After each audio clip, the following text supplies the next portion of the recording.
గౌరవ ముఖ్యమంత్రి వర్యులు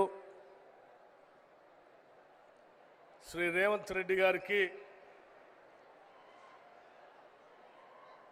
జిల్లా ఇన్ఛార్జి మంత్రివర్యులు శ్రీ శ్రీనివాస్ రెడ్డి గారికి, జిల్లా నుంచి రాష్ట్ర మంత్రిమండలిలో ప్రాతినిధ్యం వహిస్తున్నటువంటి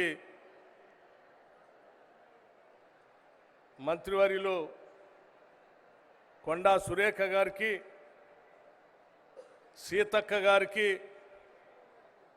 మరో మంత్రివర్యులు దుద్దిళ్ల శ్రీధర్ బాబు గారికి,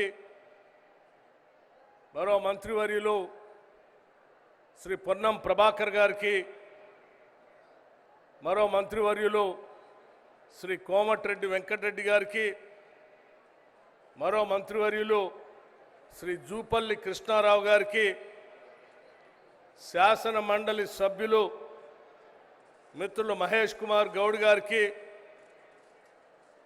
పార్లమెంటు సభ్యురాలు కావ్య గారికి, బలరాం నాయక్ గారికి, నా తోటి శాసనసభ్యులందరికీ, వేదిక మీద ఉన్నటువంటి పెద్దలందరికీ, ప్రభుత్వ సలహాదారులకి, కార్పొరేషన్ చైర్మన్లకి, మహిళా సంఘాల నాయకురాళ్ళకి, అనేక గ్రామాల నుంచి ఇక్కడికి విచ్చేసినటువంటి కాంగ్రెస్ కార్యకర్తలకి, నాయకులకి, మిత్రులందరికీ కూడా ముందుగా నా హృదయపూర్వకమైనటువంటి నమస్కారాలు తెలియజేస్తా ఉన్నాను.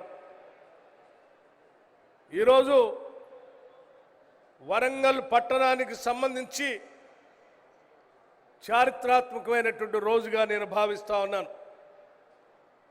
ఒక నగరానికి, ఒక పట్టణానికి దాదాపు 6,000 కోట్ల రూపాయలు శాంక్షన్ చేసి వాటికి సంబంధించినటువంటి పనుల్ని భూమి పూజ చేసుకునేటువంటి కార్యక్రమం, కొన్ని ప్రారంభోత్సవం చేసుకునేటువంటి కార్యక్రమం ఈరోజు రాష్ట్ర ముఖ్యమంత్రి వర్యుల చేతుల మీదుగా యావత్ రాష్ట్ర మంత్రి మండలి ఇక్కడ ఉండి చేసినటువంటి ఈ కార్యక్రమం బహుశా తెలంగాణ రాష్ట్ర చరిత్రలో ఒక పట్టణాన్ని మరో మహానగరంగా మార్చడానికి చేస్తున్నటువంటి ఒక పెద్ద ప్రక్రియలాగా మనమందరం ఈరోజు గమనిస్తూ ఉన్నాం.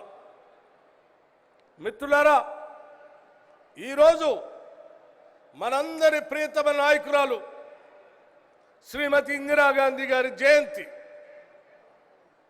ఈ దేశంలో భూ సంస్కరణ తీసుకొని వచ్చి బ్యాంకులను జాతీయకరణం చేసి రాజభరణాలు రద్దు చేసి 20 సూత్రాల ఆర్థిక కార్యక్రమాన్ని తీసుకొని వచ్చి పేద బడుగు బలహీన వర్గాల ప్రజానికం కోసం పనిచేసినటువంటి భారతరత్న శ్రీమతి ఇందిరాగాంధీ గారు పుట్టినటువంటి రోజు. వారు ప్రధానమంత్రిగా ఒక మాట చెప్పారు, ఈ దేశ సమగ్రత సమైక్యత కోసం నిరంతరం నేను పనిచేస్తూనే ఉంటాను. ఈ దేశాన్ని విచ్ఛిన్నం చేయటం కోసం కొద్దిమంది స్వార్థపర శక్తులు, ఆటంకవాదులు నా పైన దాడి చేయటం కోసం చేసేటువంటి ప్రయత్నం చేస్తూనే ఉంటారు. ఒకవేళ అదే జరిగితే కూడా నా ఒంట్లో ఉన్నటువంటి ప్రతి రక్తపు బిందువు ఈ దేశ సమగ్రత కోసం, సమైక్యత కోసం, అభివృద్ధి కోసం ఉపయోగపడుతుందని చెప్పి ఈ దేశం కోసం ప్రాణాలు అర్పించిన గొప్ప ధీరోదాత్తురాలు శ్రీమతి ఇందిరాగాంధీ గారు. అటువంటి ఇందిరాగాంధీ గారు పుట్టినటువంటి జన్మదినోత్సవాన్ని పురస్కరించుకొని ఈరోజు కాళోజీ గారికి సంబంధించినటువంటి భవనాన్ని పెద్ద ఎత్తున ప్రారంభోత్సవం చేసుకోవటమే కాకుండా రాష్ట్రంలో సగజ జనాభా ఉన్నటువంటి మహిళలందరినీ కూడా కోటీశ్వరులు చేయాలని, మహాలక్ష్మిలాగా పూజించాలని, ఆ పూజించడమే కాంగ్రెస్ పార్టీ ముందున్నటువంటి లక్ష్యం అని చెప్పి కూడా ఎన్నికల ముందు చెప్పినటువంటి వాగ్దానాల్ని నిజం చేస్తూ ఒక్కొక్క పథకాన్ని అమలు చేసుకుంటూ వస్తున్న సంగతి మీ అందరికీ తెలిసిందే. అది ఉచితంగా బస్సు రవాణా కావచ్చు, లేకపోతే దాదాపు 25,000 కోట్ల రూపాయలు ఒక సంవత్సరానికే వడ్డీ లేని రుణాలు ఇచ్చి రాబోయే 5 సంవత్సరాలలో 1,00,000 కోట్ల రూపాయలు మహిళలకి వడ్డీ లేని రుణాలు ఇవ్వాలనేటువంటి ఆలోచన కావచ్చు. ఇవన్నీ ఆనాటి గత కాంగ్రెస్ ప్రభుత్వం ఇందిరా క్రాంతి పథం అని చెప్పి రాష్ట్రంలో ఉన్నటువంటి మహిళలందరూ ఆర్థికంగా ఎదగాలనేటువంటి ఆలోచనతో ఆనాటి ఇందిరమ్మ ప్రభుత్వం ప్రవేశపెట్టినటువంటి పథకాన్ని కోరి కొట్లాడి తెచ్చుకున్న తెలంగాణ రాష్ట్రంలో బీఆర్ఎస్ ప్రభుత్వం మొత్తాన్ని వదిలేసి వడ్డీ లేని రుణాల్ని బంద్ చేసి మహిళా ఆర్థిక సాధికారం పూర్తిగా నిర్లక్ష్యం చేసి వదిలేస్తే ఈరోజు తిరిగి మీ అందరి ఆశీర్వచనంతో అధికారంలోకి వచ్చినటువంటి ఇందిరమ్మ ప్రభుత్వం ఆలోచన చేసింది. మళ్ళీ మహిళలందరినీ మహాలక్ష్మిగా చేయటం కోసం తిరిగి వడ్డీ లేని రుణాలు ఇద్దాం. అది సంవత్సరానికి 25,000 కోట్లు కావచ్చు, 5 సంవత్సరాలు 1,00,000 కోట్లైనా పర్వాలేదు. వాళ్ళ కోసం మనం చేసి నిలబడతాం.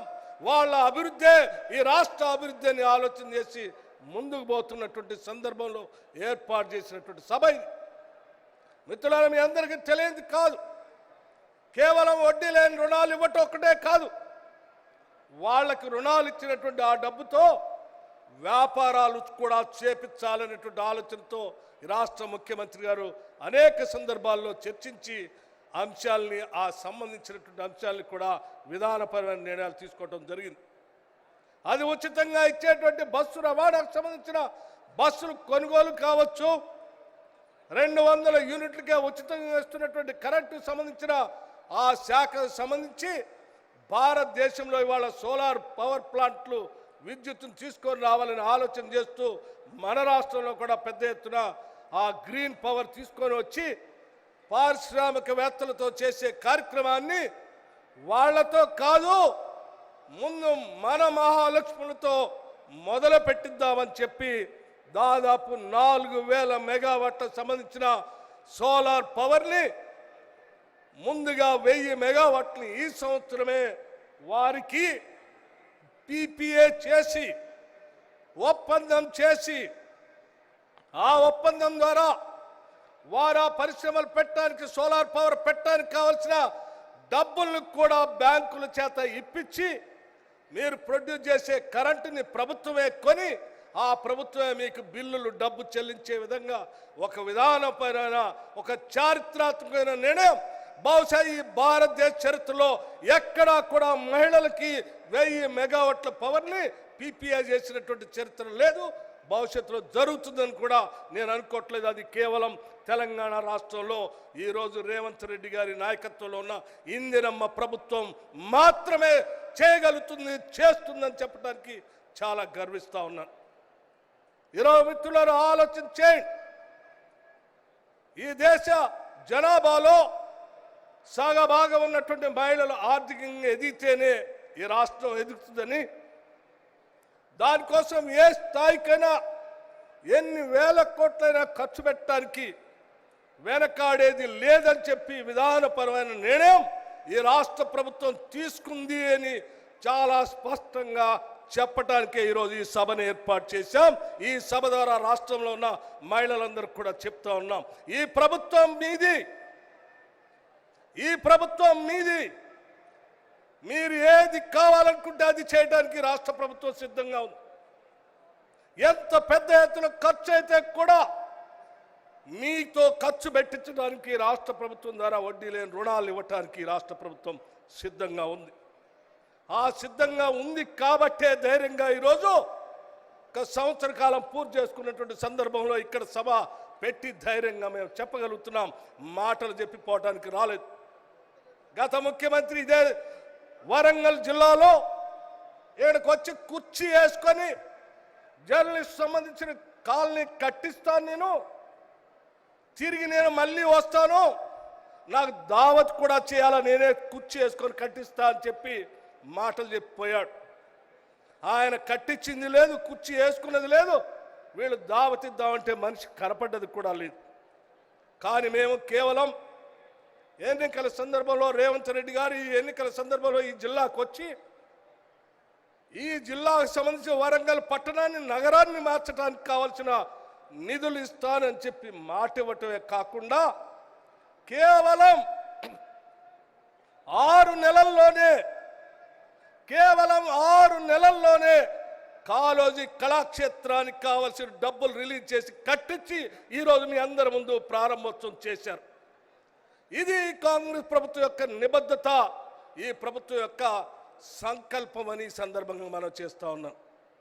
మిత్రులారా, ఆలోచన చేయండి. ఈరోజు కోరి మన ప్రభుత్వాన్ని తెచ్చుకున్నాం, అన్నీ చేసుకుంటా ఒకదాని తర్వాత ఒకటి చేసుకుంటూ పోతా ఉన్నాం. ఒక ఆయన అడుగుతారు, ఏందయ్యా ఇచ్చిందని. ఇచ్చినవన్నీ ఒక్కసారి చూస్తే నువ్వు కళ్ళు తిరిగి కింద పడతావు మిత్రమా. ఒక్కసారి మేము కేవలం 10 నెలల్లో ఇచ్చినటువంటి అంశాలన్నీ ఒకసారి చూసుకోండి. మీలాగా 3 ఎకరాల భూమనో ఇంటికో ఉద్యోగమనో చెప్పి మాయమాటలు చెప్పి మేము వదిలిపెట్టలేదు.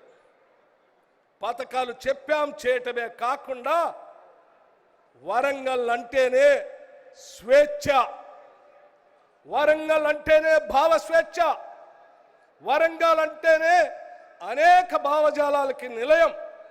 ఇక్కడ ఆర్ఈసీ కావచ్చు, కాకతీయ యూనివర్సిటీ కావచ్చు, ప్రతి దగ్గర కూడా వారు భావ స్వేచ్ఛని స్వేచ్ఛగా మాట్లాడుకునేటువంటి స్వేచ్ఛని ఈనాటి ఇందిరమ్మ ప్రభుత్వం మనందరికీ ఇచ్చింది.